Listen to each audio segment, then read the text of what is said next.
नमस्कार दोस्तों, पीछे पाठशाला में आप सभी का स्वागत है। जीआईसी पीजीटी जनरल स्टडी का यह टेस्ट संख्या 25 है।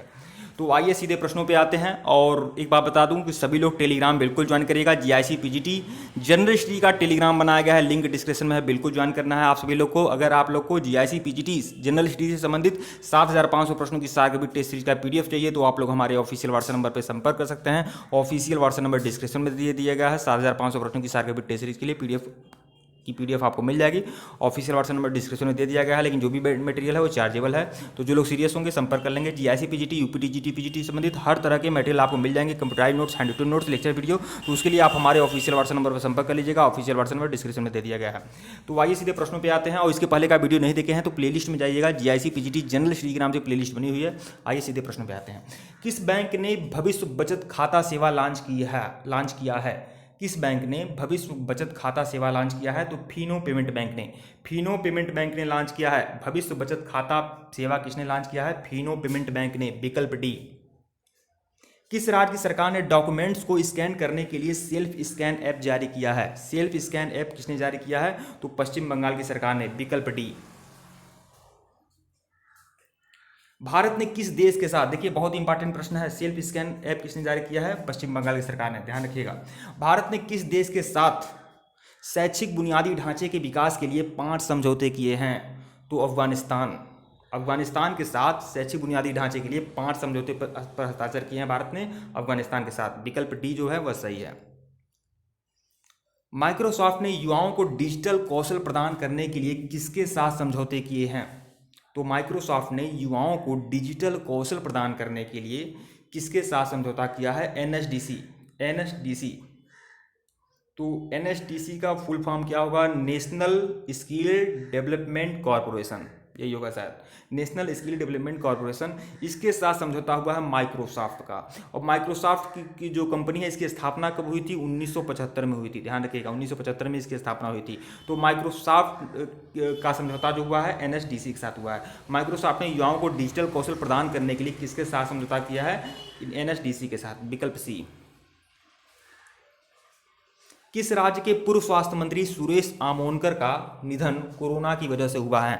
वह किस राज्य के स्वास्थ्य मंत्री हैं? पूर्व स्वास्थ्य मंत्री थे सुरेश आमोनकर। यह गोवा के स्वास्थ्य मंत्री थे, पूर्व स्वास्थ्य मंत्री थे सुरेश आमोनकर। और गोवा के पूर्व स्वास्थ्य मंत्री भी थे सुरेश आमोनकर। और गोवा के प्रदेश अध्यक्ष भी थे, पूर्व प्रदेश अध्यक्ष बीजेपी भी थे सुरेश आमोनकर। उनका जो निधन हुआ है कोरोना से हुआ है। और गोवा के यह पूर्व स्वास्थ्य मंत्री थे और गोवा के पूर्व प्रदेश अध्यक्ष बीजेपी भी थे सुरेश आमोनकर।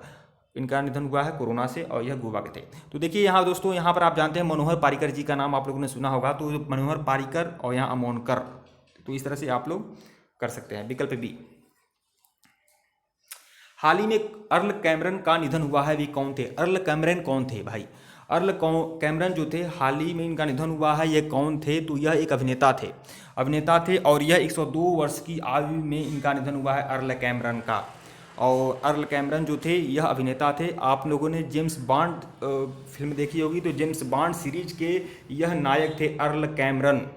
तो अब कब आपको नहीं भूलेगा कि अर्ल कैमरन जो जासूसी मूवी होती थी जेम्स बॉन्ड, तो अर्ल कैमरन का निधन हुआ है और यह एक अभिनेता थे। 102 वर्ष की उम्र में इनका निधन हुआ अर्ल कैमरन का। और यह जेम्स बॉन्ड सीरीज के नायक थे अर्ल कैमरन। एशिया के सबसे बड़े सोलर प्लांट का उद्घाटन कहाँ किया गया है? एशिया का सबसे बड़ा सोलर पावर प्लांट का उद्घाटन किया गया है मध्य प्रदेश के रीवा में। रीवा जिला है, मध्य प्रदेश का एक जिला है रीवा। यहाँ पर सबसे बड़ा सोलर प्लांट का उद्घाटन किया गया है, जो एशिया का सबसे बड़ा सोलर प्लांट है, मध्य प्रदेश के रीवा में है। इंस्टाग्राम से सबसे अधिक कमाई करने वाले सेलिब्रिटी कौन बने हैं? इंस्टाग्राम से सबसे अधिक कमाई करने वाले सेलिब्रिटी कौन बने हैं? तो ड्वेन जॉनसन। इंस्टाग्राम से सबसे अधिक कमाई करने वाले सेलिब्रिटी कौन बने हैं? Dwayne Johnson. और दूसरे नंबर पर सबसे ज़्यादा कमाई करने वाले सेलिब्रिटी कौन बने हैं? Kylie Jenner. तो दूसरे नंबर पर सबसे ज़्यादा कमाई करने वाले सेलिब्रिटी बने हैं काइली जेनर। और इंस्टाग्राम में सबसे अधिक कमाई करने वाले जो सेलिब्रिटी बने हैं वह बने हैं ड्वेन जॉनसन। और हमारे देश इंडिया में, हमारे देश भारत में सबसे अधिक कमाई करने वाले सेलिब्रिटी कौन बने इंस्टाग्राम से? तो वह है विराट कोहली। तो ध्यान रखिएगा। किस राज्य में 4 जंबो कोविड देखभाल केंद्र का शुभारंभ हुआ? 4 जंबो कोविड देखभाल केंद्र का शुभारंभ किस राज्य में हुआ है? तो वह महाराष्ट्र में हुआ है, महाराष्ट्र में। विकल्प ए, 4 जंबो कोविड देखभाल केंद्र का शुभारंभ हुआ है महाराष्ट्र में। ध्यान में रखिएगा। देखिए, देहिंग पटकाई वन्य जीव अभयारण्य को राष्ट्रीय उद्यान में अपग्रेड किया गया है, ये किस राज्य में है? देहिंग पटकाई वन्य जीव अभयारण्य जो है, देहिंग पटकाई वन्य जीव अभयारण्य जो है, अब उसे राष्ट्रीय उद्यान के रूप में अपग्रेड किया गया है। यह किस राज्य में है? तो यह है असम में। इंपॉर्टेंट प्रश्न है, ध्यान में रखिएगा। देहिंग पटकाई वन्य जीव अभयारण्य जो है उसे राष्ट्रीय उद्यान बनाया गया है और यह किस राज्य में है? तो यह असम में है। ठीक है दोस्तों, वीडियो को लाइक और चैनल को सब्सक्राइब करिएगा। डिस्क्रिप्शन में लिंक है टेलीग्राम का, टेलीग्राम को बिल्कुल ज्वाइन करिएगा और सभी लोग चैनल से जुड़ जाइएगा। लगातार मॉक टेस्ट मिल रही है, उसको फॉलो करिएगा। आप लोग प्लेलिस्ट में जाइएगा, जीआईसी पीजीटी जनरल हिस्ट्री के नाम से प्लेलिस्ट बनी हुई है। अगर आपको किसी भी तरह का कोई भी मटेरियल चाहिए तो आप हमारे ऑफिशियल व्हाट्सएप नंबर पर संपर्क कर सकते हैं। ऑफिशियल व्हाट्सएप नंबर डिस्क्रिप्शन में दे दिया गया है। आप मैसेज करेंगे, कॉल बिल्कुल नहीं करेंगे। जो भी मटेरियल है चार्जेबल है। वीडियो को लाइक और चैनल को सब्सक्राइब करिएगा दोस्तों। धन्यवाद आप लोग को।